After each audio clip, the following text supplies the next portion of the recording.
Hello dear. Concept lecture 6 के अंदर मैं आपको दो कंसेप्ट्स करवाने वाला हूँ। एक तो sum of squares is equal to zero, ये उस कंसेप्ट का नाम दे सकते हैं, और दूसरा है कंपोनेंडो डिविडेंडो। और दोनों ही बड़े इंटरेस्टिंग और बड़े इजी कंसेप्ट है। ठीक है, तो एंजॉय करके सीखना, ज़्यादा टेंशन वाली बात नहीं है इन कंसेप्ट्स के अंदर। तो सबसे पहले sum of squares is zero concept. इसका मतलब क्या है? देखो, अगर आपको ये पता लगता है if A square plus B square plus C square plus D square और आगे कितने भी नंबर हो चाहे इज इक्वल टू जीरो, मतलब कि यहाँ पर हो क्या रहा है कि कुछ नंबर्स हैं जैसे कि ए बी सी डी, आप कितने भी ले सकते हो, 3 नंबर हो, 2 हो, 4 हो, 5 हो या इनफाइनाइट हो। हमारे सामने कुछ नंबर्स हैं और ये सारे नंबर रियल नंबर्स हैं, यानी कि वास्तविक संख्याएं हैं। अपने सिलेबस के अंदर इमेजिनरी नंबर नहीं है ना, तो ये सारे वास्तविक संख्याएं हैं।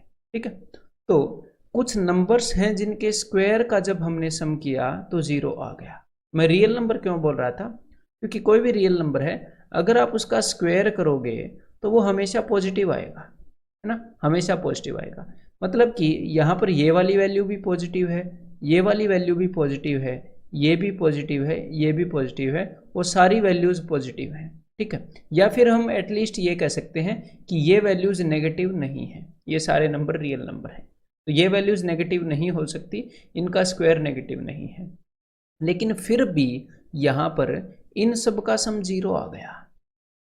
तो देखो, अगर मेरे सामने कोई नंबर है, मान लो ए का जो स्क्वायर है, मान लो ए की वैल्यू 1 ही मान लो, तो ए स्क्वायर की वैल्यू 1 आ जाएगी। तो उसके अंदर आप कुछ भी पॉजिटिव जोड़ दोगे, 2 जोड़ दोगे, 3 जोड़ दोगे, या छोटी सी चीज़ जोड़ दोगे 0.5, तो वो जीरो तो कभी नहीं हो पाएगा। अगर आप बहुत सारे पॉजिटिव नंबर्स को जोड़ोगे तो वो जीरो तो कभी नहीं हो पाएंगे ना।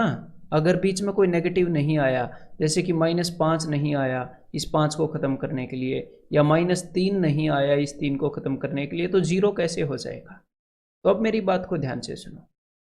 एक बात तो श्योर है, एक बात की तो गारंटी है कि भाई इसके बीच में कहीं पर भी नेगेटिव नहीं आया है, ऋणात्मक संख्याएं नहीं आई है। तो यहाँ पर हुआ क्या है, अब मैं आपको कंसेप्ट बता रहा हूँ कि जब भी कुछ नंबर्स के स्क्वायर्स का सम जीरो है, तो बिकॉज कहीं पर भी नेगेटिव नहीं हो सकता, तो कहीं पर भी नेगेटिव नहीं हो सकता, इसी कारण कहीं पर भी पॉजिटिव भी नहीं मिलेगा, क्योंकि उस पॉजिटिव को जीरो बनाने के लिए, उसको ख़त्म करने के लिए कहीं ना कहीं हमें उसके बराबर का नेगेटिव भी चाहिए ना। तो जब भी कुछ नंबर्स के स्क्वायर का सम जीरो होता है, तो वो सारे नंबर गारंटीड जीरो के बराबर होंगे, इसके अलावा और कोई केस नहीं होता। क्लियर है? तो वो सारे नंबर जीरो के बराबर होंगे। मतलब कि if A square plus B square plus C square plus D square and so on is equal to zero, then A is equal to B is equal to C is equal to D is equal to zero. मतलब कि सारे numbers zero के बराबर हैं। Clear है? अगर मैं बोलता हूं कि भाई ए स्क्वायर प्लस बी स्क्वायर, ये दो ऐसे नंबर हैं ए और बी, और इनका square is equal to zero है, तो इसका मतलब ए और बी दोनों जीरो के बराबर हैं। तो इसको कैसे यूज करता है एग्जामिनर, इस सिंपल सी बात को? अब आपके दिमाग में बैठ गई ये बात, तो चलिए अब क्वेश्चंस करते हैं। तो देखो, यहां पर एग्जामिनर ने आपको क्या बताया, if X Y and Z are real numbers such that x-3 का स्क्वायर प्लस y-4 का स्क्वायर प्लस z-5 का square is equal to zero. कुछ नंबर्स हैं जिनका स्क्वायर का सम, कुछ नंबर्स हैं जिनके स्क्वायर का सम जीरो आया है, तो मैंने क्या बताया था कि इस केस में फॉर श्योर वो नंबर जो हो वो जीरो होंगे, यानी कि x-3 is equal to zero, यानी कि x इज इक्वल टू 3, यानी कि y-4 is equal to zero, therefore y is equal to 4, और z-5 बराबर है जीरो, यानी कि z बराबर है 5। क्लियर है? तो आपको x, y और z की वैल्यू मिल गई इस कंसेप्ट को यूज करके। और एग्जामिनर ने क्या पूछा है? एग्जामिनर ने पूछा है x plus Y plus Z, तो ये क्या होएगा 3 प्लस 4 प्लस 5, यानी कि ऑप्शन डी 12। ठीक है, तो यहाँ पर मैं कई सारे जो पहले आए हुए क्वेश्चंस हैं वो मैं यूज करने वाला हूँ। ठीक है, तो चलिए ये वाला और बताओ जरा। इफ x-3 का स्क्वायर प्लस y-5 का स्क्वायर प्लस z-4 का square is equal to zero, तो जब भी आपके सामने कुछ नंबर्स के स्क्वायर्स का सम 0 आ जाए तो आपके दिमाग को तुरंत बोल उठना चाहिए कि भाई ये हर एक नंबर 0 के बराबर है। और अगर ये हर एक नंबर 0 के बराबर है तो x की वैल्यू आ गई जी 3, y की वैल्यू आ गई 5। जब y माइनस 5 इजिकल टू 0 रखोगे तो y इजिकल टू 5 ऐसे आ जाएगा, और z की वैल्यू यहाँ से आ जाएगी z माइनस 4 इजिकल टू 0 रखने से 4। और अब एग्जामिनर ने क्या पूछा है, उसने पूछा है एक्स स्क्वायर बाई 9 यानी कि 3 स्क्वायर बाई 9 यानी कि 9 बाई 9। यहाँ पर एक्स वाई और जेड की वैल्यू रख दो। 5 स्क्वायर 25/25 प्लस 4 स्क्वायर 16/16। तो यहाँ पर आंसर आ जाएगा भाई 1 + 1 + 1 यानी कि 3, and that is option C. Clear है? तो ये देखो भाई, तो एग्जामिनर वही घिसी पिटी बात बार बार दे रहा है और आपसे अलग अलग चीज़ें पूछ रहा है। तो यहाँ पर कुछ नंबर्स का स्क्वायर जो है वो 0 के बराबर हो गया है, तो यहाँ पर हमें पता लग गया कि a is equal to 3, b is equal to 4। यहाँ से जब इसको 0 के साथ इक्वेट किया और इसको 0 के साथ इक्वेट किया तो c इजिकल टू 9। और बस हमें बताना है अंडर रूट 3 + 4 + 9 यानी कि अंडर रूट 16 यानी कि ±4, that is option C. Clear है? इफ 3a + 1 का होल स्क्वायर प्लस b - 1 का होल स्क्वायर प्लस 2c - 3 का होल स्क्वायर इक्वल टू 0। तो अब की बार चेंज क्या आया है, एग्जामिनर हमेशा आपको ऐसे नंबर नहीं देता कि भाई a - 3 कि a की वैल्यू है वो हमेशा एक कंप्लीट इंटीजर आए। कभी कभी ऐसे भी नंबर देता है जहां पर a, b और c की वैल्यू जो है वो फ्रैक्शंस में आ जाती है। ठीक है, तो कोई बड़ी बात नहीं है यहाँ पर। तो भाई 3a + 1, यहाँ पर कुछ नंबर्स का स्क्वायर 0 है यानी कि हर एक नंबर इक्वल टू 0 है। तो यानी कि 3a + 1 equal to 0, therefore a equal to -1/3। b - 1 equal to 0, therefore b equal to 1। 2c - 3 equal to 0, therefore c equal to 3/2। अब उसने पूछा क्या है आपसे, उसने पूछा है 3 × a की वैल्यू है -1/3 प्लस b की वैल्यू है 1 प्लस c की वैल्यू है 3/2। तो भाई 3 से 3 गया, 2 से 2 गया, तो यहाँ पर हमारे सामने बच के आ गया -1 + 1 + 3। तो answer is 3, that is option ए। तो बिल्कुल बेसिक क्वेश्चंस हैं यहाँ पर आपके सामने। ठीक है, तो एक बार ये और ट्राई करो, फिर खुद ट्राई करो एक बार। तो देखो, कुछ नंबर्स के स्क्वायर का सम 0 है यानी कि हर एक नंबर 0 है। इसका सॉल्यूशन जरूर देखना आप, हैं, बिल्कुल भी कॉम्प्लिकेटेड नहीं है। तो इसका मतलब 2a - 1 equal to 0, therefore a is equal to 1/2, therefore b is equal to 3/4, therefore c is equal to -5/4। जब मैंने इसको 0 के साथ इक्वेट किया, इसको किया, इसको किया। ठीक है, अब देखो एग्जामिनर ने आपसे पूछा है ये वाली चीज़। तो जब आपने ये ऊपर वाली चीज़ देखी तो सबसे पहले क्या सोचना था, सबसे पहले सोचना था कि अगर मैं इसको एक्सपेंड करूं तो क्या नीचे वाला कटेगा, क्योंकि ऐसे क्वेश्चंस देता है एग्जामिनर। जब आप ऊपर वाले को एक्सपेंड करोगे, उसको खोलोगे तो नीचे वाला ऐसे कट जाता है एक पोर्शन के साथ। तो यहाँ पर तो भाई नीचे वाला कटेगा नहीं, हमें पता है। तो अब ऊपर वाली आइडेंटिटी को जब आप देखते हो तो आपको ध्यान आता है कि इसके अंदर कंडीशन यूज हो सकती है कि a + b + c equal to 0, ये वाली कंडीशन हमने की थी। और जब a + b + c equal to 0 होता है तो ये ऊपर वाली आइडेंटिटी भी इक्वल टू 0 होती है। तो ये आपको ध्यान तो आना चाहिए ना भाई, इस आइडेंटिटी की शक्ल देख के ये आपको देखी देखी तो लगी होगी डेफिनेटली। तो अब यहाँ पर एक बार a + b + c करके देखना। ये जो 1/2 है इसको मैं 2/4 लिख सकता हूँ। 2/4 क्यों लिख रहा हूँ, बिकॉज यहाँ पर 4 है ना, नीचे डिनोमिनेटर सेम करने के लिए, ताकि आपको कुछ दिखे। तो देखो भाई 2/4 + 3/4 ये क्या है, ये है जी 5/4। ये है पॉजिटिव और यहाँ पर है नेगेटिव। तो a + b + c इन तीनों को जोड़ोगे तो 0 आएगा। और जब भी a + b + c 0 होता है तो ये ऊपर वाली चीज़ 0 होती है। और अगर ऊपर ही 0 हो गया तो नीचे कुछ भी हो 0 ही आएगा। तो यहाँ पर आंसर क्या है, ऑप्शन सी। तो यहाँ पर हमें a, b और c की वैल्यू यहाँ पर रखने की ज़रूरत नहीं है। क्लियर है? तो आपको ये चीज़ें भी देखते रहना है। तो भाई देखो, अब तक मैंने आपको क्या कैसे क्वेश्चन करवाए हैं, ये कराए हैं कि एग्जामिनर ने कुछ आइडेंटिटीज का, कुछ नंबर्स का जो स्क्वायर है उनका सम 0 के बराबर रख दिया। लेकिन हमेशा वो ये जो आइडेंटिटीज है ना, ये जो आइडेंटिटीज हैं, ये उसने समथिंग का स्क्वायर प्लस समथिंग का स्क्वायर प्लस समथिंग का स्क्वायर इज इक्वल टू 0, हमेशा इनको वो बंद नहीं रखता हर एक क्वेश्चन के ऊपर, हर एक क्वेश्चन के अंदर। कभी कभी वो क्या करता है, sometimes he expends the identity, कई बार वो इस आइडेंटिटी को खोल देता है। मतलब खोल देता है का क्या मतलब है, वो इसको खोल देगा पूरा, यानी कि a माइनस बी का होल स्क्वायर लगा देगा, जैसे कि 4a square plus 1 minus 4a, इसको ऐसे खोल देगा, फिर आगे वाली को भी खोल देगा, फिर आगे वाली को भी खोल देगा, और उसको सोल्व करके जो भी आएगा वो चीज़ आपको बता देगा। मतलब आपके सामने जो वैल्यू होएगी आपको उससे ये आइडेंटिटीज बनानी पड़ती हैं, कई बार ऐसे क्वेश्चन देता है। तो देखिए एक बार इस क्वेश्चन को ट्राई कीजिए जरा। भाई हमारे सामने क्या है, हमारे सामने है ए स्क्वायर प्लस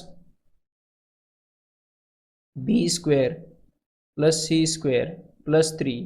तो यहाँ पर हमारे सामने है जी 2a plus 2b plus 2c, तो इनको मैं इज इक्वल टू के उस साइड लेकर जा रहा हूँ, -2a minus 2b minus 2c is equal to 0।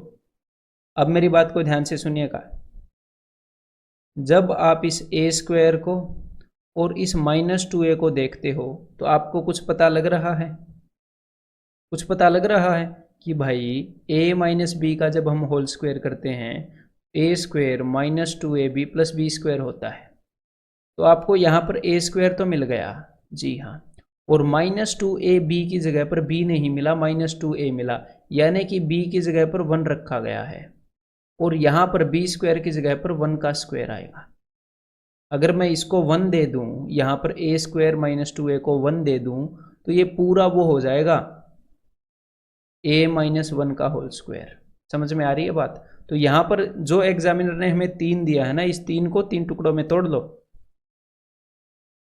इस 3 को 3 टुकड़ों में तोड़ लो, 1 प्लस 1 प्लस 1। क्लियर है?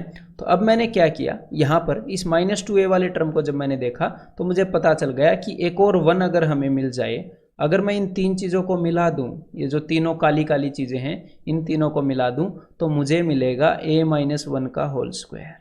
तो एग्जामिनर ने इस आइडेंटिटी को खोल दिया था, फिर उसने मुझे ये बात बताई।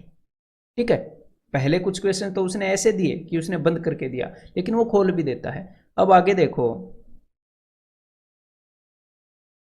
जब आप इस बी स्क्वायर को, इस -2b को और इस 1 को मिलाओगे, ये जो तीनों वॉयलेट वॉयलेट चीज़ें हैं, तो यहाँ पर बन जाएगा b माइनस 1 का स्क्वायर। और आपने यहाँ पर ये नहीं सोचना कि आपको कैसे दिखेगा, आपको मैं भी प्रैक्टिस करवाऊंगा ना, आपको दिखेगा।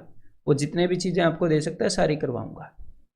और जब आप इस सी स्क्वायर -2c और इस 1 को मिलाओगे, सारे हरे हरे चीज़ों को, तो यहाँ पर आपको मिलेगा c माइनस 1 का स्क्वायर और इज इक्वल टू 0। तो अब ये वैसा ही क्वेश्चन आ गया ना जैसा एग्जामिनर आपको दे रहा था पहले। क्लियर है? कुछ नंबर्स के स्क्वायर्स का सम क्या है, 0 है, तो यानी कि a is equal to 1, b is equal to 1 और c इज इक्वल टू 1। और उसने क्या पूछा है, उसने पूछा है a plus B plus C, यानी कि 1 plus 1 plus 1 is equal to 3, therefore answer is option P. एक बार प्रैक्टिस के लिए इस क्वेश्चन को देखो अभी वीडियो को पॉज करके, और इसी तरह का एक नेक्स्ट क्वेश्चन है, फिर वो करना। ठीक है? तो उम्मीद करता हूँ वो क्वेश्चन आपने किया होगा पॉज करके, तो एक बार ये ट्राई करो। तो भाई यहाँ पर हम क्या करेंगे, देखो हमारे पास a square plus B square plus C square ये तो है ही, तो यहाँ पर इन सारी चीज़ों को एक बार उधर भेज देते हैं। तो यहाँ पर ये हो जाएंगी -2a plus 2b plus 2c, और इस -3 को भी मैं उधर भेज देता हूँ, तो ये हो जाएगा +3 इज इक्वल टू 0। और हमें पता है इस 3 को हम 1 प्लस 1 प्लस 1 ऐसे तोड़ लेते हैं, है ना, इस 3 को। ठीक है? तो अब देखो भाई, फिर से उसी तरह से देखते हैं कि किस किस चीज़ का जोड़ा बनता है, किस किस चीज़ का ग्रुप बनता है। तो हमारे पास a स्क्वायर है, इसके साथ में हमारे पास -2a है, और इसके साथ में एक 1 है। इन तीनों चीज़ों को मिलाकर देखो, ये जो 2ab वाला टर्म होता है ना, ये जो 2ab वाला टर्म होता है, ये हमें बताता है -2ab प्लस बी स्क्वायर, ये हमें बताता है कि a माइनस बी आएगा, या अगर ये प्लस हो तो a प्लस बी आता है। तो ये हमें बताता है कि a माइनस बी आएगा या a प्लस बी आएगा। ये क्लियर है? तो यहाँ पर ये क्या है, यहाँ पर ये -2a है, तो ये चीज़ तो बनेगी a माइनस 1 का होल स्क्वायर, लास्ट क्वेश्चन की तरह। और अगर आप इस b वाले जोड़े को देखते हो, बी स्क्वायर बी वाले ग्रुप को, तो यहाँ पर +2b है, प्लस 2b, यानी कि b वाले केस में बनने वाला है b प्लस 1 का स्क्वायर। क्लियर है? b प्लस 1 का स्क्वायर बनेगा इन तीन हरे वालों को मिलाकर। और अगर आप c वालों को देखोगे तो भी वही चीज है भाई, c का स्क्वायर है प्लस 2c है और प्लस 1 है, तो इन तीनों ब्लू या वॉयलेट वालों को जब आप मिलाते हो तो आपको मिलेगा मेरे भाई c प्लस 1 का स्क्वायर। क्लियर है? तो अब तो सिंपल सी बात हो गई भाई, तीन नंबरों के स्क्वायर का सम 0 है, तो इसका मतलब a is equal to 1, a minus 1 is equal to 0, therefore a is equal to 1, b की वैल्यू -1 आ जाएगी इसको 0 के साथ इक्वेट करके, और c की वैल्यू भी -1 आ जाएगी। अब उसने जो भी पूछा उसको बता देते हैं। फिर से उसने क्या पूछा है, a plus B plus C, यानी कि 1 -1 -1, तो भाई 1 से -1 गया तो -1, दैट इज ऑप्शन डी। ठीक है, तो भाई ये समझ में अगर आया है तो एक बार ये ट्राई करो जरा। तो अब की बार एग्जामिनर ने आपको क्या दे दिया, अब की बार उसने बीच में 2b 3c ऐसी ऐसी चीजें दे दी। तो भाई एग्जामिनर के ऊपर ये कोई मतलब वो नहीं है ना कि वो हमेशा आपको a-1 ऐसी कोई बंदिश थोड़ी है कि भाई हमेशा a+1, वो आपको a+2 का स्क्वायर भी दे सकता है। ठीक है, a-3 का स्क्वायर भी दे सकता है, किसी भी चीज़ का स्क्वायर दे सकता है, a+4 का स्क्वायर दे सकता है। तो ये चीज़ आपको ऑब्जर्व करनी पड़ेगी। तो चलो भाई अब ऑब्जर्व करते हैं, a² + b² + c² -2a, इन सबको मैं उधर लेके जा रहा हूँ।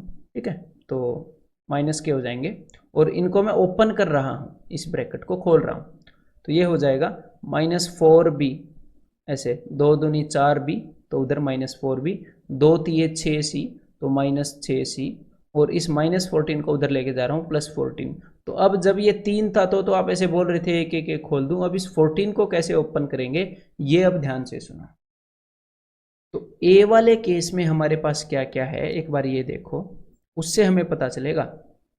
ए वाले केस में हमारे पास a² है और -2a है, तो यहाँ पर तो साफ साफ पता चल रहा है। आपको पता कैसे चलेगा, देखो कि भाई a माइनस बी का स्क्वायर आप करते हो, a² -2ab + b², तो यहाँ पर हमारे साथ a² -2a है, यानी कि b की जो वैल्यू है वो 1 के बराबर है। ठीक है, तो यहाँ पर हमारे पास एक 1² हमें चाहिए, तो इस 14 को आप तोड़ लो, हमें एक 1 तो मिल गया 14 में से, बाकी जो भी हमने ब्रेक करना वो टाइम के हिसाब से देखते हैं आगे। तो इन तीनों काले वालों को मिलाओगे तो आपको a-1 का स्क्वायर तो मिल गया। अब b वाले केस में देखते हैं एक बार। ठीक है, तो अब देखो भाई b², अब और आपको ये वाला नंबर बताएगा कि आपको क्या तोड़ना आगे, -4ab, तो इस केस में अब की बार -4ab है, यानी कि b² -4b प्लस आगे क्या आएगा, तो देखो इस 2ab की जगह पर -4b है। ठीक है, तो यहां पर क्या आता है, 2 इंटू ये जो पहले वाला टर्म होता है ये, इंटू ये जो आखिरी वाला टर्म होता है ये, एक टर्म पहले वाला तो यहाँ पर b है, तो 2 इंटू बी, तो किस चीज की कमी है, 4b बनाने के लिए, तो एक 2 की कमी है ना, 2 इंटू बी इंटू 2, तभी तो ये 4b बनेगा। मतलब कि हमें यहाँ पर 2 का स्क्वायर चाहिए, ये जो है ये b-2 का होल स्क्वायर है। ठीक है, तो 2 का स्क्वायर यानी कि एक 4 यहाँ से तोड़ना पड़ेगा, तो 4 और 1 5 तो हो गए, बाकी बच गया 9, 9 और 5 14 होता है। ठीक है, यहाँ पर 9 बचेगा, तो इन ब्लू वालों को जब आप मिलाओगे तो यहाँ पर b-2 का होल स्क्वायर होएगा। क्लियर है? और अब देखो भाई, अब हमारे पास क्या बचा है, c² और आगे -6c, तो सिंपली क्या करो, -6 को इसको हाफ कर लिया करो। ठीक है, ये अब तक मैं आपको समझा रहा था, अदरवाइज आप डायरेक्टली क्या करोगे, इस 2 को करोगे आप आधा 1, तो आपको चाहिए 1 का स्क्वायर, इस 4 को आप करोगे आधा 2, तो आपको चाहिए 2 का स्क्वायर, इस 6 को आप करोगे आधा 3। लेकिन आपको ये बेसिक अंडरस्टैंडिंग पता होनी चाहिए ना, ये बता रहा था पहले भी, आपने कंप्लीटिंग द स्क्वायर तो हमने किया ही है। ठीक है, उसी वाली अंडरस्टैंडिंग है। तो देखो, तो यहाँ पर है जी 9, तो तीनों हरे वालों को जब आप मिलाओगे तो यहाँ पर आपका c-3 का स्क्वायर कंप्लीट हो जाएगा। ठीक है, तो फिर से वही फॉर्म आ गई, 3 नंबर हैं जिनके स्क्वायर का सम 0 है, यानी कि तीनों = 0 होंगे, यानी कि a की वैल्यू 1 है, b की वैल्यू 2 है और c की वैल्यू 3 है। तो अब एग्जामिनर ने क्या पूछा है, 4a, तो 4 into 1 4 -3b 3 into 2 6 + 5c 5 into 3 15, तो 15 और 4 19, 19 में से 6 गए जी 13, तो यहाँ पर आंसर हो जाएगा ऑप्शन बी।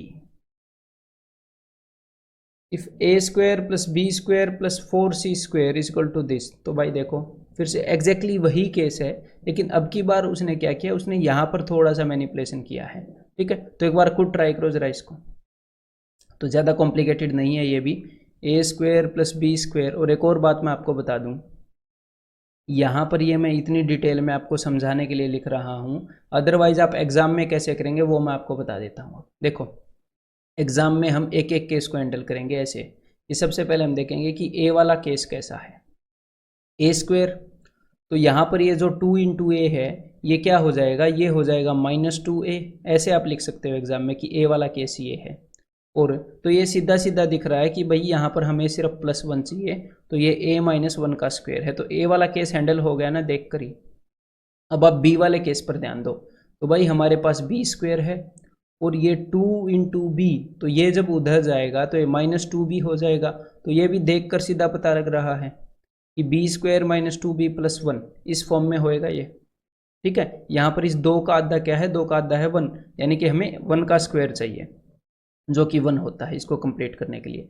तो भाई ये भी b-1 का स्क्वायर है।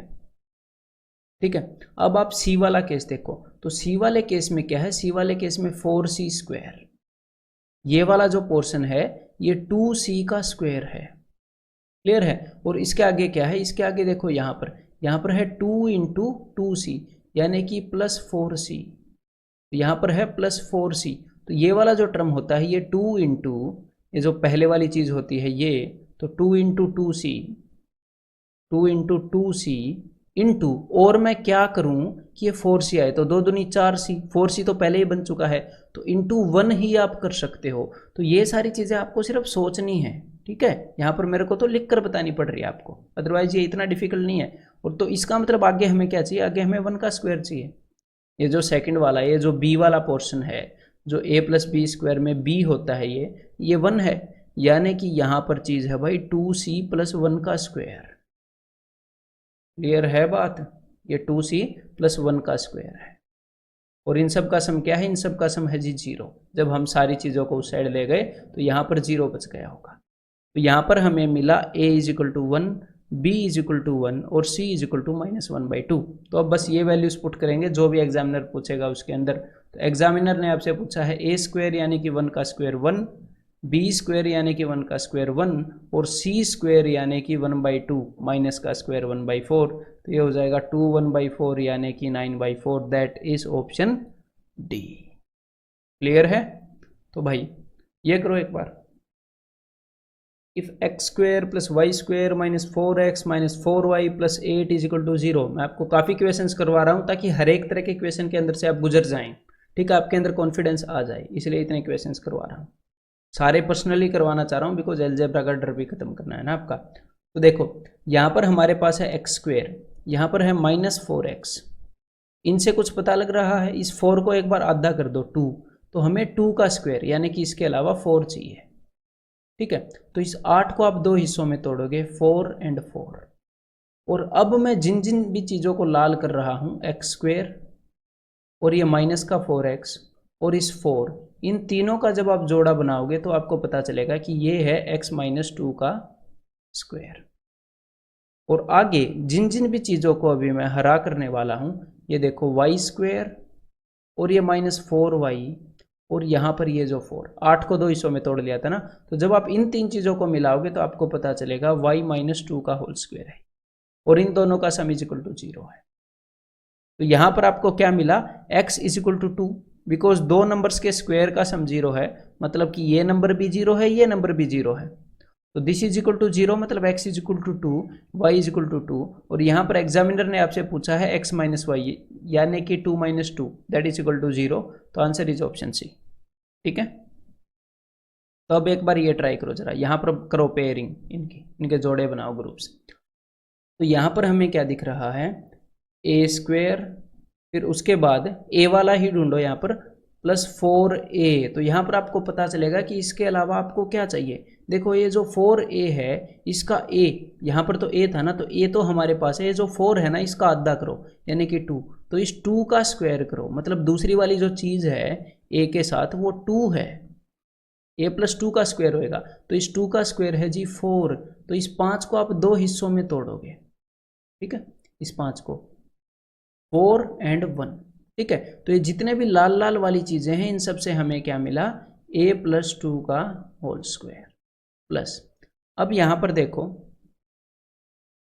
b स्क्वायर प्लस 2b, तो यहाँ पर ये b के साथ 2 है तो इसका हाफ 1 यानी कि 1 का स्क्वायर, और वैसे भी यहाँ पर 1 ही बचा है, तो भाई यहाँ पर हमें मिलेगा b प्लस 1 का whole square and that is equal to 0। तो सिंपली यहाँ पर a is equal to -2, b is equal to -1, तो एग्जामिनर ने आपसे क्या पूछा है, a माइनस बी यानी कि -2 माइनस -1, तो ये हो गया भाई -1, -2 माइनस -1 किया तो माइनस माइनस प्लस हो गया, ठीक है, और a प्लस बी यानी कि -2 -1 -3, यहाँ पर आंसर हो जाएगा 1/3, दैट इज ऑप्शन सी, ठीक है। तो एक बार ये करो ज़रा, अलग अलग फॉर्म में वो आपको देता है यही क्वेश्चन, और कभी कभी स्टूडेंट को पता नहीं लगता है, वो सोचता है कि यहाँ पर क्यूब वाली आइडेंटिटी यूज हो जाएगी, ये वाली चीज़ें गिवन है, ठीक है, इसलिए मैं आपको दे रहा हूँ ये अलग अलग फॉर्म में। तो देखो जब भी हमें ये दिखता है कि भाई 2x 2z इस तरह की चीज़ें हैं, तो हमें स्ट्राइक होता है कि भाई 2x 2z की भाई हाँ स्क्वायर कंप्लीट करने हैं। तो देखो ये जो x square plus Y square plus Z square, तो इस 2x को उधर भेजना है -2x -2z, तो 2 इंटू -1 -2, तो ये इधर जाके हो जाएगा +2 इज इक्वल टू 0।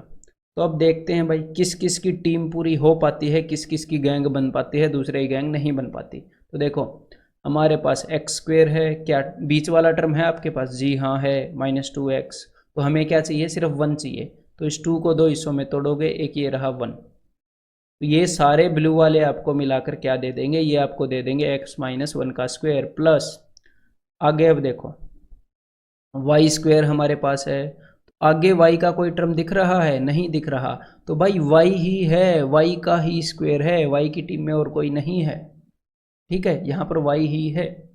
अब देखो z वाला जब आप देखोगे तो z स्क्वायर -2z और यहाँ पर एक 1, 2 को 2 हिस्सों में तोड़ा था ना, तो ये हो जाएगा जी z - 1 का स्क्वायर इज इक्वल टू 0। तो इसका मतलब x - 1 is equal to 0, y is equal to 0। कभी कभी क्या होता है, कोई नंबर का जो स्क्वायरिंग का पैटर्न है वो कंप्लीट नहीं होता है, तो वो खुद 0 होता है, और यहाँ पर z इज इक्वल टू 1 और यहाँ पर x इज इक्वल टू 1, तो तीनों की वैल्यू आ गई, तो बस x³ plus y³ plus z³ बताना है, तो 1 का क्यूब प्लस 0 का क्यूब प्लस 1 का क्यूब इज इक्वल टू 2, यहाँ पर answer is option P. Clear है? तो भाई ये करके बताओ फिर क्लियर है तो भाई X square plus Y square plus 2x plus 1 is equal to 0, तो देखो एक्स स्क्वायर 2x और 1 इन तीनों को मिलाकर अपना बन जाएगा x प्लस 1 का स्क्वायर, और इसके अलावा सिर्फ है Y square is equal to 0। इसका मतलब x is equal to -1 and y is equal to 0। समझ में आई बात? y का यहाँ पर ग्रुप बना नहीं पूरा, तो मतलब y खुद ही 0 है, किसी नंबर का स्क्वायर और किसी नंबर का स्क्वायर इज इक्वल टू 0 है, इसी कारण y खुद ही 0 है, और x प्लस 1 0 है, इस कारण x इज इक्वल टू -1 है। ठीक है, तो यहाँ पर -1 की पावर 31 प्लस 0 की पावर 35, तो 0 की पावर तो कुछ भी कर लो भाई, 0 ही रहेगा, तो इसको तो हटाओ, तो -1 की पावर ओड है, यानी कि आंसर -1 है, that is option A. Clear है? तो चलिए अब आगे बढ़ते हैं। तो समझ में आ रहा है, मतलब इस तरह से वो आपको दे सकता है, ये डिफिकल्ट नहीं है क्वेश्चन, डिफिकल्ट होता है ये पकड़ पाना कि क्वेश्चन के अंदर क्या यूज करूं। तो यहाँ पर तो हम इसी तरह के क्वेश्चंस कर रहे हैं, तो जब आप रिपीटिशन नहीं करोगे तो उस केस में क्या होगा, आपको पता नहीं चलेगा कि ये उस जगह से आया है, इसीलिए क्विक रिवीजन पॉइंट्स दिए गए हैं और आपको इन इक्वेशंस को रिपीट करने के लिए बोल रहा हूँ। ठीक है, तो अब ये देखो भाई, तो अब आप इस 2x को उधर भेजोगे तो ये हो जाएगा -2x, तो अब देखो -2x एक्स स्क्वायर और 1 इन तीनों को मिलाकर क्या बन जाएगा, x - 1 का स्क्वायर प्लस यहाँ पर सिर्फ y का स्क्वायर है इज इक्वल टू 0, यानी कि y इज इक्वल टू 0 और x इज इक्वल टू 1। और उसने क्या पूछा है, उसने आपसे पूछा है 1 का क्यूब प्लस 0 की पावर 5, यानी कि 1 plus 0 is equal to 1, therefore answer is option D. ठीक है, तो अब एक बार ये बताओ, 2017 मेंस का क्वेश्चन है, अगर आपको ये कंसेप्ट आता है तो आप देखते ही पकड़ जाओगे इसको कि हमारे पास है क्या क्या, ए स्क्वायर प्लस बी स्क्वायर, इस 4b को उस साइड भेज दो नेगेटिव हो जाएगा, माइनस 4b, 6a को उस साइड भेज दो, माइनस 6a, 13 को भी उस साइड भेज दो, प्लस 13 इज इक्वल टू 0। तो देखो, जब आप ए की गैंग देखोगे, यहाँ पर ए स्क्वायर, यहाँ पर माइनस 6a, तो 6 का आधा क्या होता है 3, तो 3 का स्क्वायर हमें चाहिए एक और, तो इस 13 को तोड़ दो, एक तो 3 का स्क्वायर यानी कि 9, और बाकी बच गया जी 4। ठीक है, तो 4 को भी देख लेंगे बाद में। तो इन तीनों काले वालों को देखोगे तो ये आपका बन जाएगा a-3 का स्क्वायर, प्लस आगे जब आप b वाले ग्रुप को मिलाओगे तो बी स्क्वायर माइनस 4ab, और 9 के अलावा यहाँ पर क्या बच गया था 4, तो ये हो गया जी b-2 का whole square is equal to 3 is equal to 0। तो it means a is equal to 3, b is equal to 2, और एग्जामिनर ने आपसे पूछा है a प्लस बी यानी कि 3 प्लस 2 इज इक्वल टू 5। यहाँ पर आंसर इज ऑप्शन सी। तो समझ में आ गया इस क्वेश्चन को कैसे अलग अलग फॉर्म में दे सकता है, कैसे कैसे आपको सेम इन्फॉर्मेशन अलग अलग तरीके से वो दे सकता है। तो सम ऑफ स्क्वायर्स वाला कंसेप्ट अपना ओवर है, इसको बार बार रिपीट करना। अब हम करने वाले हैं बड़ा ही easy componendo and dividendo concept. ठीक है, इससे इसका नाम ऐसा है कि स्टूडेंट्स बिना वजह ये सोचते हैं कि पता नहीं ये कितना कॉम्प्लेक्स है, तो मेरी बात को ध्यान से सुनिएगा, बिल्कुल ही ईजी है। देखो कैसे कि ये कंसेप्ट ये कहता है कि अगर आपको दो नंबर्स का रेशियो पता हो, कि अगर आपको पता है कि a बाई बी का रेशियो क्या है m बाई n, इफ़ a by B is equal to m by n, अगर मैं इसको प्रैक्टिकल सिचुएशन से कंपेयर करूं, तो अगर मैं आपको ये बोलूं, ध्यान से सुनिएगा, if the ratio of Ram's age to that of Shyam's age, अगर राम की और श्याम की एज का रेशियो 5:2 है, यही मैंने बताया ना, दो नंबर्स का रेशियो m:n। तो अगर आपको ये पता है कि दो नंबर्स का रेशियो क्या है, तो आप ये बता सकते हो कि उन दो नंबर्स के सम और डिफरेंस का रेशियो क्या है। ये सिंपल सी बात है। उन दो नंबर्स का सम और डिफरेंस नहीं बता सकते, उन दोनों नंबर्स के सम और डिफरेंस का रेशियो बता सकते हो। और वो कैसे बताओगे? उन दो नंबर्स का रेशियो अगर m/n है, तो उन दोनों नंबर्स के सम और डिफरेंस का ratio m+n divided by m-n है। तो ये कॉमन सेंस लग रही होगी ना आपको। तो अगर मैं आपको ये बोलता हूँ कि if the ratio of Ram's age and Shyam's age is 5:2, then what is the ratio of sum of their ages to the difference of their ages, तो उनकी एज का, उनकी उम्रों का सम जो है और उनका जो डिफरेंस है, जो अंतर है, उनका रेशियो क्या होएगा? तो सिंपल सी बात है, 5+2 और 5-3, यानी कि 5 और 2 7 रेशियो 2, ये होएगा। क्लियर है? तो एक तो ये पोर्शन हो गया, ये इसका आधा पोर्शन है इस फॉर्मूले का, कि अगर आपको a बाई बी पता है, दो नंबर्स का रेशियो पता है, तो आपको इन दो नंबर्स के सम का और उनके डिफरेंस का रेशियो निकालना आना चाहिए। क्लियर है? तो दूसरा पोर्शन क्या है? दूसरा पोर्शन है कि अगर आपको दो नंबर्स के सम का और डिफरेंस का रेशियो पता है, if a plus B over a minus B is equal to m/n, ठीक है, अगर आपको ये पता है, तो आप इस m/n को उससे कंफ्यूज मत करना कि सेम है। ऊपर वाला अलग केस था, ये अलग केस है, जस्ट मैं आपको समझा रहा हूँ। ठीक है, तो अगर आपको दो नंबर्स के सम और डिफरेंस का रेशियो पता है m/n, तो आपको उन दो नंबर्स का रेशियो निकालना आना चाहिए, आपको a बाई बी निकालना आना चाहिए। तो वो कैसे निकलेगा? उसी तरीके से निकलेगा, m+n डिवाइडेड बाई m-n। उसी, एक बार उसी इक्वेशन को करें जो मैंने आपको बताया था राम और श्याम वाला। तो वहाँ पर राम और श्याम की उम्र के सम और डिफरेंस का रेशियो क्या आ गया था? अगर आपको याद हो तो 7/2 आ गया था। अगर एग्जामिनर आपको ये बताता है कि the ratio of sum of Ram and Shyam's age to the difference of Ram's and Shyam's age is 7:2, तो what is the ratio of Ram's age to that of Shyam's age? तो मतलब कि उसने दो नंबर के सम और उनके डिफरेंस, दो नंबर के योग और उनके अंतर का अनुपात बता दिया, तो उन दोनों नंबर का रेशियो उसको चाहिए। तो सिंपली वही तरीका अपनाओगे, 7+2। तो देखो, आपको याद है ना, हमने पहले क्या लिए थे? 5 और 2 लिया था राम और श्याम की एज का रेशियो, और उससे हमने ये निकाला था। अब देखो वही आता है कि नहीं। तो यहाँ पर हो गया जी 7+2 और नीचे यहाँ पर ये 7:3 आया था, सॉरी यही तो गड़बड़ कर दी, पहले 7:3 आया था, तो 7 + 3 डिवाइडेड बाई 7 - 3, तो ये क्या आ गया, ये आ गया भाई 10/4 यानी कि 5/2। तो पहले 5/2 से यहाँ तक हम पहुँचे थे, अब यहाँ से हम 5/2 तक पहुँच गए। क्लियर है? तो अब मेरी बात को ध्यान से सुनो, यहाँ से आपने सीखना क्या है कंपोनेंट और डिविडेंडो से, बिल्कुल सिंपल सी बात है। देखो यहाँ से सीखना क्या है, अब पूरे अवेयर हो जाओ कि अगर आपको दो नंबर्स का रेशियो पता है ना, अगर आपको पता है कि a/b क्या है, मान लो a/b = कुछ भी है 7:3 है, ठीक है, कुछ भी मान लो a/b = 7:3, तो आपको निकालना आना चाहिए, क्या निकालना आना चाहिए, a + b over a - b। अगर आपको ये पता है तो आपको इससे ये निकालना आना चाहिए। तो ये कैसे निकलेगा, a + b over a - b होएगा 7 + 3 10 ओवर 7 - 3 4, इस तरीके से निकलेगा। और मतलब क्या है, अगर आपको ये पता है तो ये निकालना आना चाहिए, और आपको ये पता है तो ये निकालना आना चाहिए, बस ये सिंपल सा मतलब है। ठीक है, तो ये पता है तो आप ये निकाल सकते हो, तो अगर ये पता है तो ये भी निकाल सकते हो, बस ये है। तो अगर यहाँ पर मैं आपको ये बताऊं कि a + b over a - b = 10/4, देखो मैंने यहीं से उठाया है, तो आप a/b बता सकते हो कैसे, वही तरीका है, 10 + 4 14, 10 - 4 6, 14/6, 2 से काटो जरा, 2 × 7 = 14, 2 × 3 = 6, 7/3 आया कि नहीं, देखो आया ना। तो सिंपल सी बात क्या हो गई, सिंपल सी बात हो गई, अगर ये पता है तो ये निकालना आना चाहिए, ये पता है तो ये निकालना आना चाहिए, और वही तरीका है, एक बार दोनों का सम ऊपर आएगा और दोनों का डिफरेंस नीचे आएगा। क्लियर है कंपोनेंडो डिविडेंडो, कि एक चीज पता है तो दूसरी चीज निकालनी आनी चाहिए, इन दोनों में से, इन दोनों में से। ठीक है, तो चलिए अब आगे बढ़ते हैं, इसके ऊपर बेस्ट क्वेश्चंस करते हैं।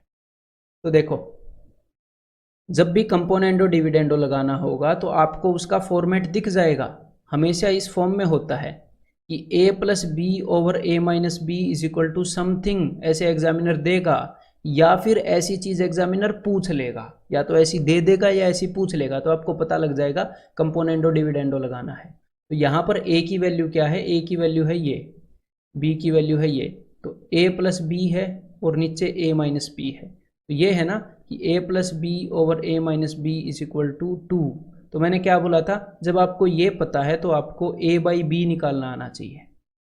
ठीक है, तो देखो यहाँ पर a क्या है, यहाँ पर a है ये √3 + x, ये a है, डिवाइडेड बाई b क्या है, b है √3 - x।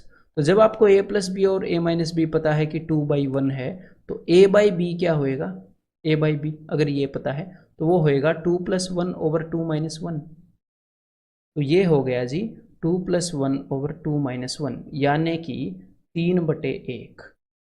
ठीक है, क्या हो गया, 3/1। तो अब हम क्या करेंगे, बिकॉज यहाँ पर अंडर रूट है तो दोनों तरफ स्क्वायर कर देते हैं, तो स्क्वायर करेंगे तो ये अंडर रूट हट जाएगा, और यहाँ पर क्या आ जाएगा, 3 का स्क्वायर 9, 1 का स्क्वायर 9/1। अब आपको यहाँ पर देखेगा 3 + x ओवर 3 - x, कि हम फिर से कंपोनेंडो डिविडेंडो लगा सकते हैं, तो फिर से लगा दो। हमें a + b over a - b पता है, तो आपको ये यहाँ पर a है, ये यहाँ पर b है, a + b over a - b पता है, तो a/b निकालना आना चाहिए, यानी कि 3/x निकालना आना चाहिए। कैसे आएगा, 9 + 1 डिवाइडेड बाई 9 - 1, यानी कि 10/8। ठीक है, इट इज़ 10/8। तो अब आपको बताना है x का वैल्यू, तो x को ले जाओ उधर ऊपर, ये x उधर ऊपर आ जाएगा, 10 को ले आओ इधर नीचे, और इस 8 को ले जाओ इधर ऊपर। x की वैल्यू क्या आ गई, x की वैल्यू आ गई 8 × 24/10, यानी कि 12/5। तो यहाँ पर आंसर आ गया ऑप्शन बी। ठीक है भाई, और एक और बात बताऊं कि यहाँ पर इसके बाद आपको कंपोनेंडो डिविडेंडो लगाना ज़रूरी नहीं था, आप इनको क्रॉस मल्टीप्लाई भी कर सकते थे, लेकिन कंपोनेंडो डिविडेंडो से क्या होता है, ये क्रॉस मल्टीप्लाई वाला ही काम जल्दी हो जाता है बस। तो एक बार प्रैक्टिस के लिए ये और करो ज़रा। तो फिर से अब आपको दिख रहा है कि भाई इसके अंदर कंपोनेंडो डिविडेंडो लगाना है, क्वेश्चन की फॉर्म ऐसे दिख रही है ना कि a + b over a - b, ऐसे, दैट इज इक्वल टू 2/1। तो इससे आपको a/b निकालना आ जाएगा।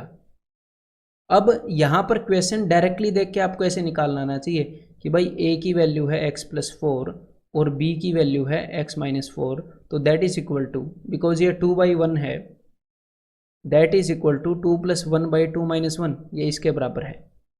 तो यानी कि 3/1, तो अब दोनों तरफ स्क्वायर कर दें तो अंडर रूट हट जाएगा भाई, और यहाँ पर आ जाएगा 9/1। तो ये फिर से हम यहाँ पर कंपोनेंडो डिविडेंडो लगा सकते हैं, क्योंकि ये फिर से a + b over a - b की फॉर्म में है। तो a/b मतलब कि x/4 is equal to 9 + 1 divided by 9 - 1, यानी कि 10/8। तो 4 दूनी 8, तो x की वैल्यू क्या आ जाएगी, 2 × 5 = 10, तो x is equal to 5, that is option ए।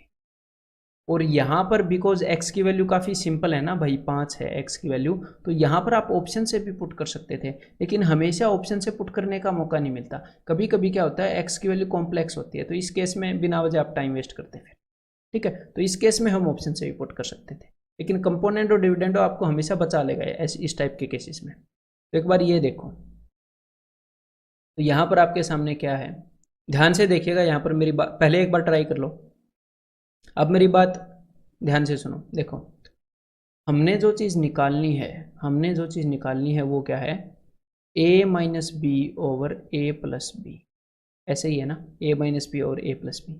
तो हाँ, मुझे पता है कि कंपोनेंडो डिविडेंडो के अंदर जो मैंने आपको बताया है उसके अंदर प्लस ऊपर होता है। वैसे हम माइनस ऊपर रखने के लिए भी फॉर्मूला रट सकते हैं, लेकिन उसकी कोई ज़रूरत नहीं है।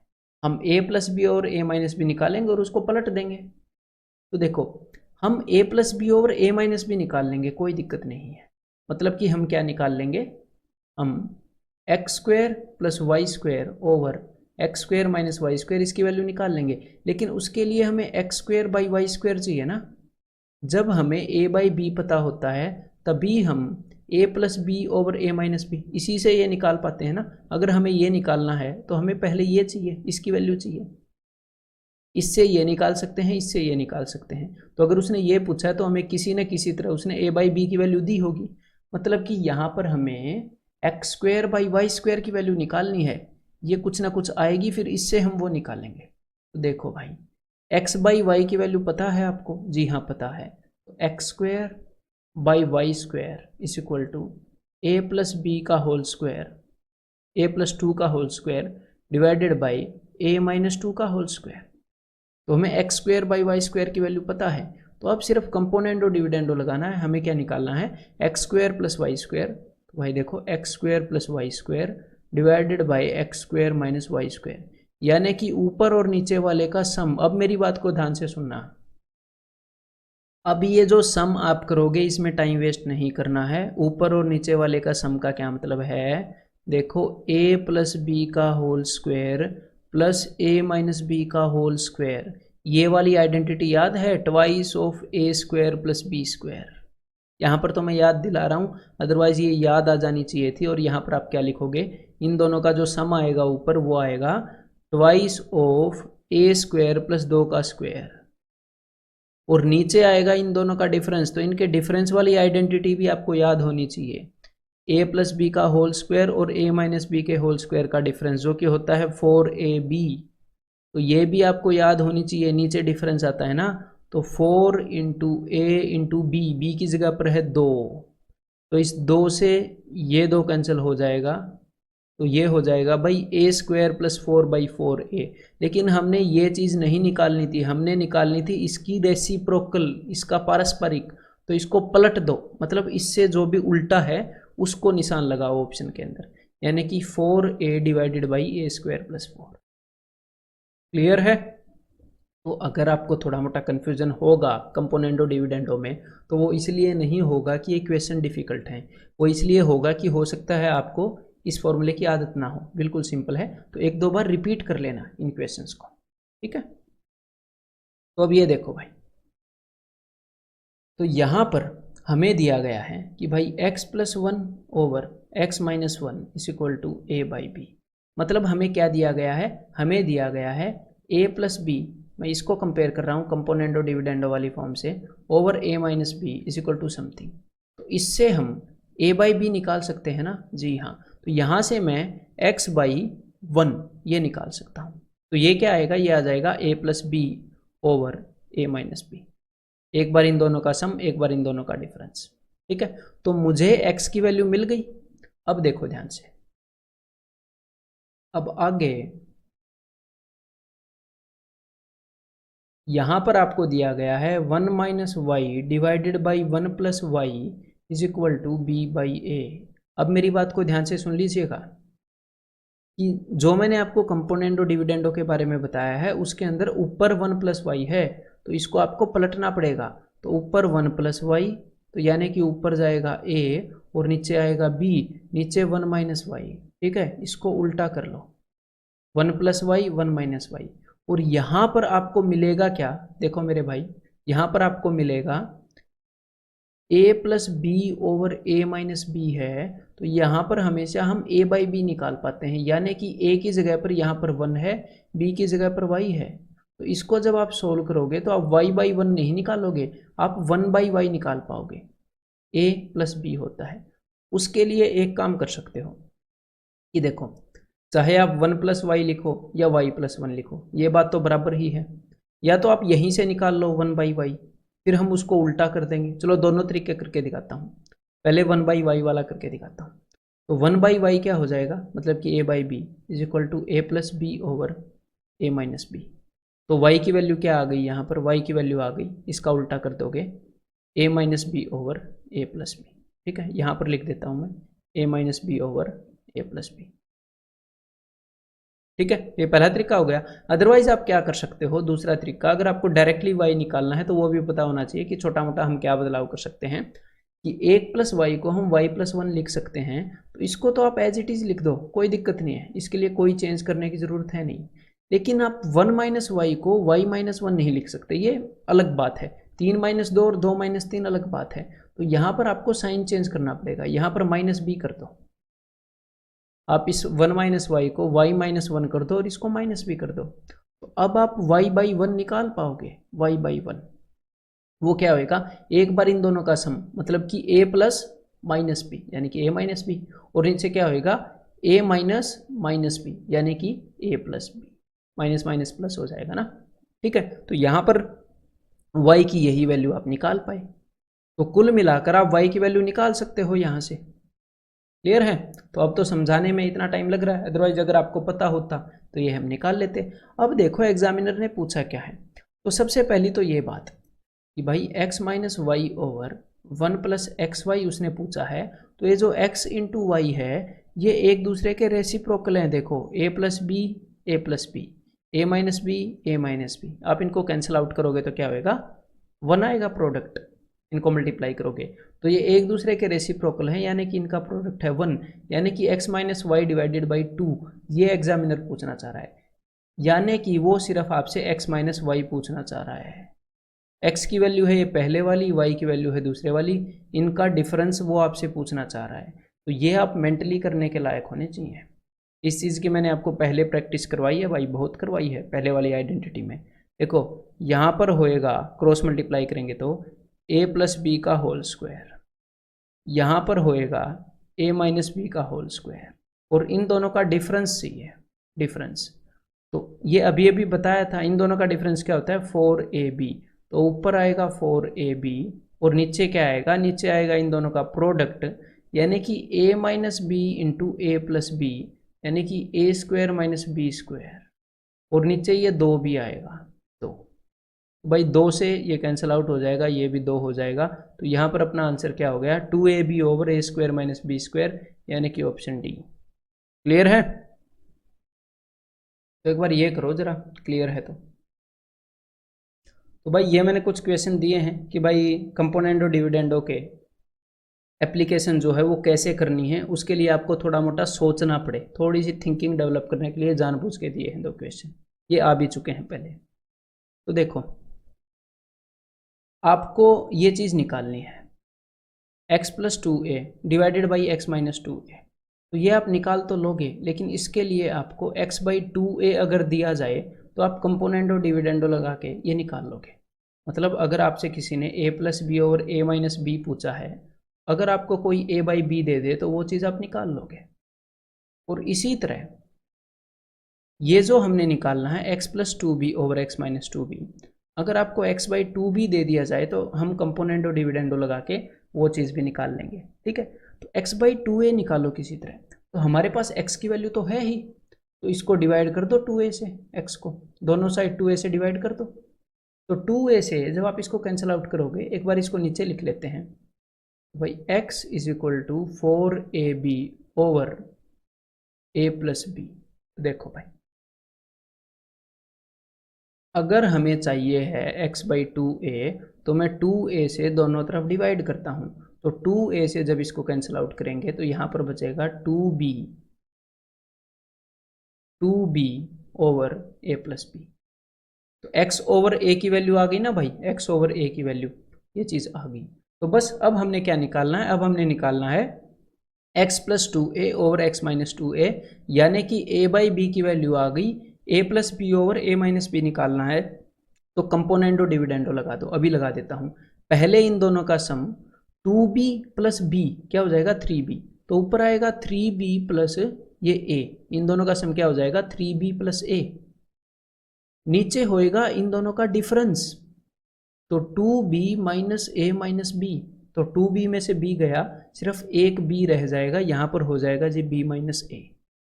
तो ये जो चीज़ है ना, इसकी वैल्यू मैं नीचे लिख चुका हूँ, अब बस इस चीज़ की वैल्यू और लिखनी है, फिर उन दोनों का जोड़ करना है बस। तो आपको x की वैल्यू पता है कि वो है 4ab over a plus B, और हमें निकालनी है x/2b की वैल्यू। तो दोनों तरफ 2b से डिवाइड कर दो आप, तो देखो 2 से आप इसको काटोगे तो ये जाएगा 2 पर, b से b कैंसिल आउट हो जाएगा। तो x/2b की वैल्यू हमें मिल गई, क्या है 2a over a plus B. अब हमने निकालनी है ये वाली चीज़, तो कंपोनेंडो डिविडेंडो लगा दो, एक बार इन दोनों का सम, यानी कि 2a plus a 3a plus b divided by एक बार इन दोनों का डिफरेंस, यानी कि 2a minus a minus b, तो 2a माइनस a यानी कि a माइनस b।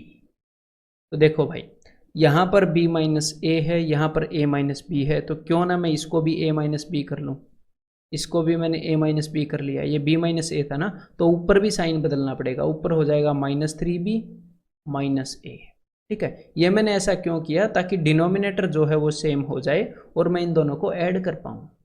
चलिए अब इन दोनों को ऐड करते हैं। फिर देखो, यहाँ पर है -3a -3b, और यहाँ पर है सिर्फ एक b, तो क्या आ गया माइनस का 2b, और यहाँ पर है प्लस का 3a, और यहाँ पर है माइनस i, तो 3a माइनस a प्लस का 2a। तो अगर मैं ऊपर 2 कॉमन लेता हूँ तो बच जाता है a माइनस बी, और नीचे भी बच जाता है a माइनस बी, तो इससे ये कैंसिल आउट हो जाएगा, तो आंसर आ जाएगा 2, दैट इज ऑप्शन डी।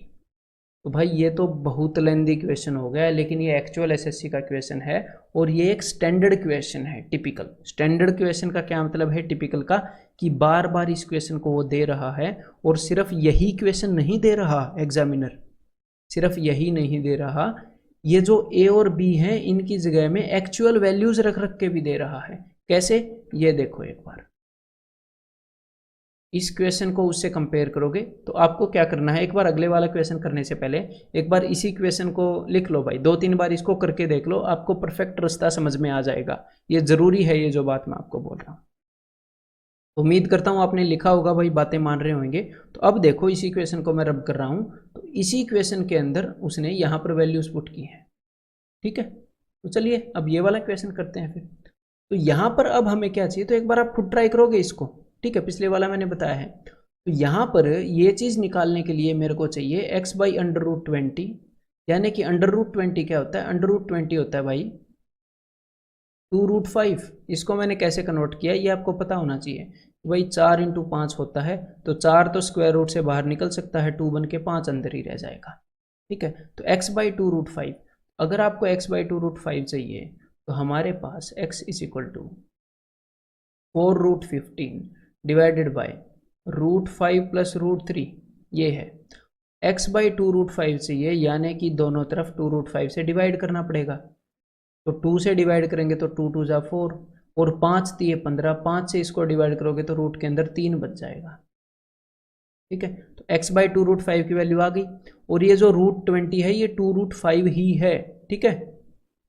तो हमें a बाई बी पता है, बस ये निकालना है a plus B over a minus b, componendo dividendo लगाते हैं। तो भाई इस चीज़ की वैल्यू आ जाएगी, एक बार इन दोनों का सम, तो देखो ऊपर 2 बार √3 है, नीचे सिर्फ 1 बार है, ये आपस में जुड़ जाएगा, तो 3 बार √3 प्लस √5 एक ही रहेगा, और नीचे इन दोनों का डिफरेंस। अब देखो इसको मैं लिखूंगा नहीं, सिर्फ वैसे देखो कि 2√3 में से जब मैं नीचे वाले को सब्ट्रैक्ट करूंगा तो इनके साइन चेंज होंगे, और ऊपर 2√3 है, उसमें से एक √3 जाएगा, तो एक पॉजिटिव √3 बच जाएगा, और माइनस का √5 बच जाएगा नीचे। और आगे हमने निकालना है x बाई √12, ताकि मैं कंपोनेंडो डिविडेंडो लगा के ये निकाल पाऊँ। तो √12 होता है मेरे भाई 4 तिये 12, तो 4 तो रूट से बाहर आ जाएगा 2 बन के, लेकिन अंदर रह जाएगा 3। तो √12 होता है 2√3, यानी कि x बाय 2√3। क्लियर है? तो हमें x बाय 2√3 चाहिए, तभी हम वो निकाल पाएंगे। तो कोई नहीं, x की वैल्यू अपने पास है ना, x की वैल्यू अपने पास है 4√15, तो 2√3 से इसको डिवाइड करो दोनों तरफ, तो देखो 2 से ये कैंसिल आउट हो जाएगा 2 पर, और 3 पंजे 15 होता है, तो भाई 3 पंजे 15, मतलब कि ऊपर बच जाएगा 2√5। तो अब लगा दो भाई कंपोनेंटो डिविडेंडो इसके ऊपर।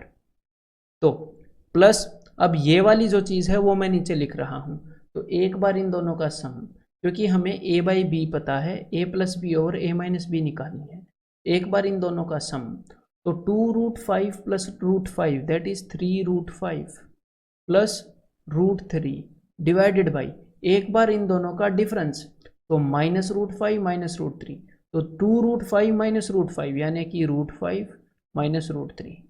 तो अभी आप बिल्कुल समझ गए होंगे कि पिछले क्वेश्चन में भी ऐसे किया था, इनका जो डिनोमिनेटर है ना, और ये और बता दूं इस क्वेश्चन के अंदर भी आंसर 2 आएगा, मुझे पता है, क्योंकि वही जो अपना स्टैंडर्ड टिपिकल क्वेश्चन है जो बार बार आ रहा है, उसी के अंदर उसने क्या किया, a और b की जगह पर √5 और √3 रख दी, और एग्जामिनर ने कुछ नहीं किया इसके अंदर, ठीक है, उसी के अंदर √5 √3 लिख दी, और √5 √3 रख दो या कुछ भी रख दो, उस क्वेश्चन के अंदर आंसर 2 ही आएगा। ठीक है, तो देखो यहाँ पर अब मैं क्या करूँगा, इसको बदलूंगा तो ऊपर साइन भी बदल जाएंगे। यहाँ पर इसको मैं √5 माइनस √3 लिख रहा हूँ, पलट करके लिख रहा हूँ। ठीक है, तो देखो ताकि डिनोमिनेटर के अंदर सेम चीज़ आ जाए, √5 माइनस √3, तो यहाँ पर ऊपर हो जाएगा, देखो भाई काले रंग से लिखना पड़ेगा ताकि आपको दिखे, तो -3√3 और प्लस √3, तो -2√3। ठीक है, और यहाँ पर है -√5 और 3√5, यानी कि 2√5। तो ये ऊपर अगर आप 2 कॉमन लेते हो तो ब्रैकेट के अंदर √5 माइनस √3 हो जाएगा, और ये कैंसिल हो जाएगा, और यहाँ पर आंसर आ जाएगा जी 2, जैसा कि मैंने बोला था। क्लियर है? तो इसीलिए इन क्वेश्चंस को 2-3 बार करने के लिए बोल रहा हूँ, क्योंकि वो बार बार दे देता है। ठीक है, तो जिस चीज़ का हमें पता है कि वो बार बार दे रहा है और वो मैं आपको बता रहा हूँ, तो उसको मत छोड़ो। ठीक है, तो करो इसको भी 1-2 बार। तो अब ये देखो भाई, if the sum of 2 quantities is equal to 3 times their difference, कि 2 क्वांटिटीज का जो सम है, मैंने उनको मान लिया a और b, तो इनका जो सम है वो इनके डिफरेंस से 3 गुना है। मतलब कि अगर इनका डिफरेंस 1 है तो इनका सम 3 है। इनके सम और डिफरेंस का रेशियो 3:1 है। एग्जामिनर पूछ रहा है then the ratio of 2 quantities, तो डायरेक्टली कंपोनेंडो डिविडेंडो के बारे में उसने पूछ लिया ना आपसे, कि a प्लस बी उनके सम और डिफरेंस का रेशियो बता दिया, a प्लस बी और a minus B equal to 3:1, a by B, तो that is 3 + 1 over 3 - 1, that is equal to 4/2, मतलब कि 2:1, तो 2:1 है। तो देखने में अरिथमेटिक का क्वेश्चन लग रहा है। तो कंपोनेंटो डिविडेंडो के बारे में मैं आपको क्या बताना चाह रहा हूँ, एक बार अभी रिवाइज कर देता हूँ, थोड़ा सा भी कन्फ्यूजन हो तो ध्यान से सुनो, कि कंपोनेंटो डिविडेंडो कोई एल्जेब्रा का कंसेप्ट नहीं है, जहाँ पर भी एग्जामिनर ये चाहता हो कि भाई 2 नंबर्स का रेशियो ये है, कुछ भी मान लो 5:4, कि भाई 2 नंबर्स का रेशियो ये है, क्या आप मुझे उन 2 नंबर्स के सम और डिफरेंस का रेशियो बताएंगे? तो आपने बोलना है जी हाँ ज़रूर बताएंगे। उन 2 नंबर्स का जो भी रेशियो है, एक बार उन दोनों वैल्यूज़ का सम आप ऊपर लिख दोगे और एक बार उन दोनों का डिफरेंस आप नीचे लिख दो। तो आप बता दोगे कि उन दो नंबर्स के सम और डिफरेंस का रेशियो 9:1 है। तो मतलब एग्जामिनर आपको दो नंबर्स का रेशियो बताए तो उनके सम और डिफरेंस का रेशियो बताने के लायक आप होने चाहिए। और कभी कभी एग्जामिनर आपको बोलेगा कि दो नंबर्स के सम और डिफरेंस का रेशियो कुछ भी बोल देगा कि भाई वो है 10:3, तो क्या आप मुझे उन दोनों नंबर्स का रेशियो बताएंगे? तो आपको बोलना है जी हाँ डेफिनेटली बताएंगे महाराज, आप हमें नंबर दोगे ना। तो देखो, तो वो आएगा 10+3 डिवाइडेड बाई 10-3, यानी कि 13/7। तो प्रोसेस वही है सेम। ए बाई बी से ये चीज निकालने की भी प्रोसेस सेम है, दोनों का सम ऊपर लिखना है, डिफरेंस नीचे, और इससे ये निकालने की भी जो प्रोसेस है वो सेम है। तो कंपोनेंडो डिविडेंडो एल्जेब्रा का कंसेप्ट नहीं है। जहां पर भी दो नंबर्स का सम और डिफरेंस का रेशियो हमें मिले और दो नंबर्स का रेशियो पूछे, या दो नंबर्स का रेशियो बताए और सम और डिफरेंस का रेशियो पूछे, वहीं पर तो इसी चीज को कई कभी अरिथमेटिक के अंदर भी देखा गया है, वहां पर सोल्व करने में हेल्पफुल होता है, और कई बार एल्जेब्रा और ट्रिग्नोमेट्री में तो देखा ही गया है। तो इसीलिए एल्जेब्रा और ट्रिग्नोमेट्री में इसको करवा देते हैं फिर स्टूडेंट्स को। ठीक है, समझ में आ गया? तो भाई अब मैं आपको मिलता हूं कंसेप्ट लेक्चर 7, जो कि काफी मजेदार होगा उसके अंदर।